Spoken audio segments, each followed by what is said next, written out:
Hi, I'm Greg Poshman. I'm a local Pitkin County lifelong resident.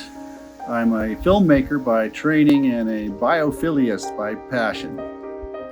I could think of resilience as the strength of the human fiber of our community. How we respond to disruption and chaos will eventually define us, who we are. Resilience is the outcome after we apply hope and strength and stoic resolve to our situation. In Japanese, resiliency translates to anpatsu ryoku, which is repellent force and both elasticity. Repellent force and elasticity. So are we tough? Yes. Are we nimble? Yes. We're creative and we're responsive? Yes. Resourceful? Yes. We are resilient. My name is Amanda Gessler, and I'm a classical pianist. I'm performing Beethoven's Sonata, Opus 110, the first movement. He wrote this when he was totally deaf, really late in his life, and so it really speaks to his resilience, composing while deaf. And it's really one of my favorite pieces. It speaks to the depth of human emotion, but it also has a very accepting and peaceful quality to it.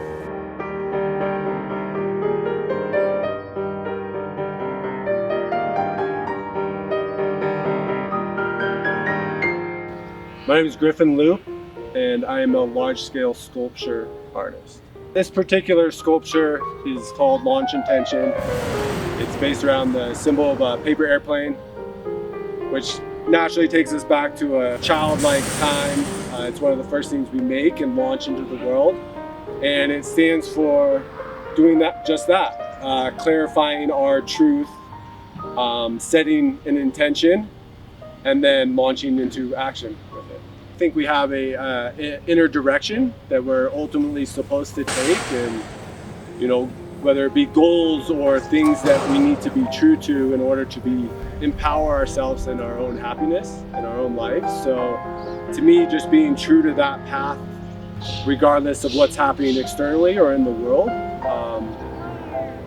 keeps us in our ultimate in the line that we're supposed to be, and to me that's can be considered resilience.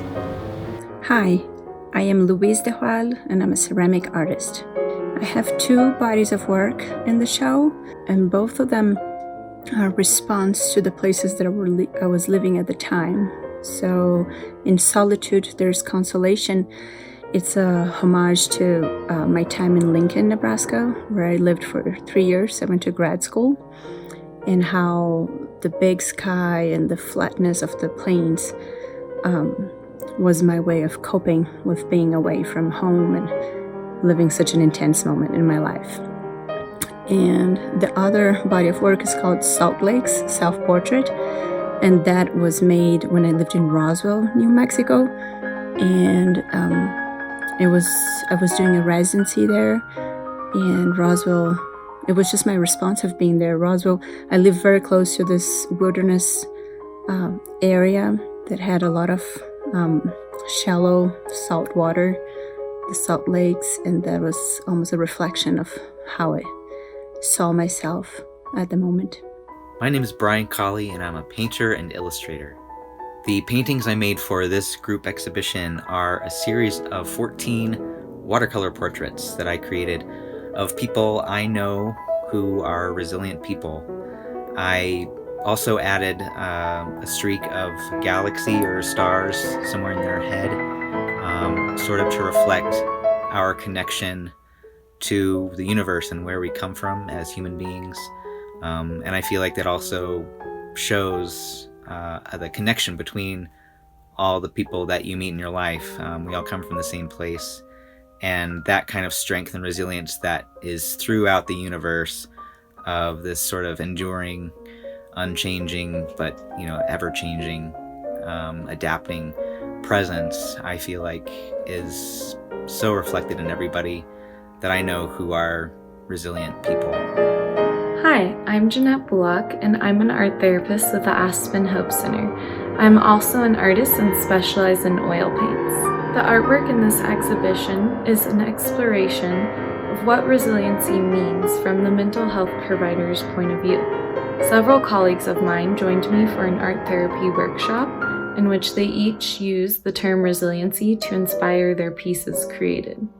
While COVID has presented our entire community with many challenges, I do feel that one positive thing that came from this experience is the accessibility to mental health. Telehealth has now become more available, making it easier to access for everyone. I'm Deborah Jones. I'm a mixed media artist, which includes painting, installation, collage, and book arts.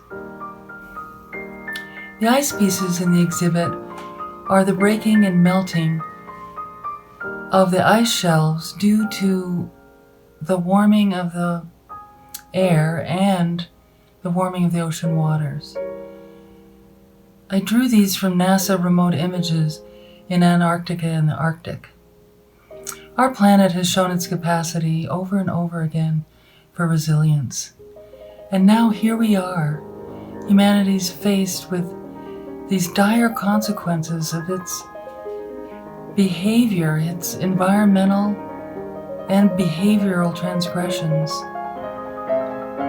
However, I have to believe that resilience will prevail. Hi, I'm Kristen Carlson, playwright and poet.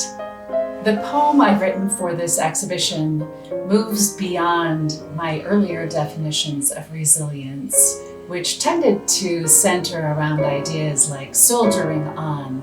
And what this poem came to be about was the idea that we need rest, relaxation, restoration, and sometimes a pause even, to maintain resilience and to support it in the world. We talk about resilience a lot, but what we teach is retribution, resistance, and grit.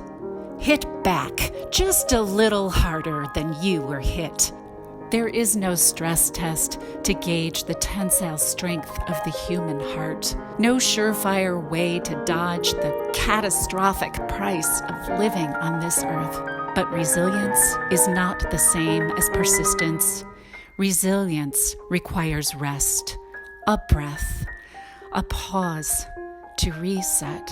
Hello, my name is Stanley Bell. I'm part of Resilience exhibition at the Redbird Art Center in Aspen, Colorado, and I'm a visual artist. This series of 12 paintings I made for the show Resilience illustrates challenges, say in my own brain, what I think of those looking like from a scale of a 1 to a 12. I guess through all this, hopefully this art and myself can help people see a little light at the end of the tunnel as well. So disruption brings opportunity. We have to look for the good and the positive, despite the easy distractions and opportunities for panic. We can't expect to go it alone in our community. For certain, the human fiber must be woven together to be strong. Reach out to others, confide your fears, share our strengths. You actually might be saving someone's life if you do. Let's all be resilient together.